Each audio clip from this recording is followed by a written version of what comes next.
زمان شركات العربيات عشان تعمل مواتير قوية كانت بتلجأ إن هي تعمل مواتير بسعات لترية كبيرة وسلندرات كتيرة، لكن في الفترة الحالية الوضع اتغير تماما، وده بفضل القطعة المميزة التيربو تشارجر. أنا مؤمن الوزير، وهنتكلم النهاردة عن التيربو تشارجر وهنفهمه بكل بساطة، ويلا بينا. قبل ما نكمل الفيديو ما تنسوش تعملوا لايك وشير، ولو بتشوفوا الفيديو من اليوتيوب بفكركم بالاشتراك في القناة وتفعلوا الإشعارات، ولو بتتفرجوا من الفيسبوك ما تنسوش لايك وفولو للبيج عشان تتابعوا أخبار العربيات أول بأول. في البداية كده خلونا نعرف تاريخ التيربو تشارجر أصلا. في سنة 1905 جه المهندس ألفريد بوشي السويسري وعمل براءة اختراع للتيربو تشارجر.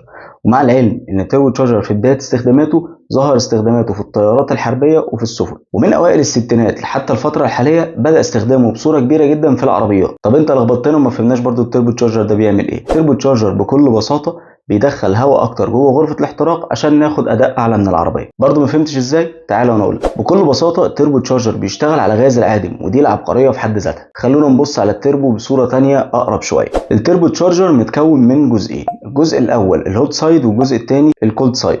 الهوت سايد والكولد سايد متوصلين مع بعض بعمود في النص، ده بيلف زي المروحتين اللي جواهم بصوره عكسيه، يعني كل واحده فيهم بتلف عكس الثانيه. الهوت سايد بتلف زي المروحه بحيث انها بتدفع الهواء لبره او الغاز لبره، والناحيه الثانيه الكمبريسور دي بتسحب الهواء زي فكره الشفاط، بتسحب الهواء بصوره اكبر واسرع للموتور. خلينا نشرحها بصوره ادق، وهي ان غاز العادم او الاكزوست وهو خارج من العربيه او خارج من العادم بيعدي على المروحه او توربين بتاع التربو، مجرد ما بيلفها بتلف الناحيه الثانيه قصادها الناحيه بتاعه الكمبريسور. فده كل ما القوه بتاعه اللف تزيد على ناحيه الهوت سايد، برضو الناحيه الثانيه هتزيد على الكولد سايد وتبدا ان هي تسحب هواء اكتر. وبالتالي لما الكمبريسور يسحب هواء اكتر هيدخل الهواء ده بصوره اسرع للموتور وبيضغطها زياده عشان تدخل جوه الموتور مضغوطه اكتر، فيدينا بيرفورمانس اعلى. والتيربو تشارجر بيعلي جدا من الهورس باور بتاع العربيه. بس خلي بالكم بقى من نقطه مهمه، وهي ان الهواء اللي بيدخل مضغوط ده درجه حرارته بتبقى عاليه شويه. لما درجه حراره الهواء بتعلى الكثافه بتاعته بتقل.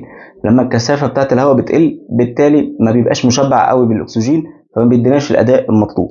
لذلك في بعض العربيات ذات الاداء العالي بيبقى في حاجه اسمها الانتركولر. الانتركولر ده وظيفته ان قبل ما الهواء يخش لغرفه الاحتراق بيخش في الانتركولر اللي نفس فكره الرادياتير الى حد ما، بيبرد الهواء اللي داخل العربيه، فبالتالي يبقى الكثافه بتاعته اعلى، فلما يدخل غرفه الاحتراق ويتم اشتعاله بناخد منه اداء عالي جدا. طب نفترض ان انت دوست بنزين لفتره طويله والتيربو تشارجر شغال عمال يسحب في بوست يجمع في بوست ويدخل هواء زياده، وانت مش محتاج لكميه الهواء دي كلها، لان هي لو دخلت للموتور هتبهدله وهتبهدل التيربو.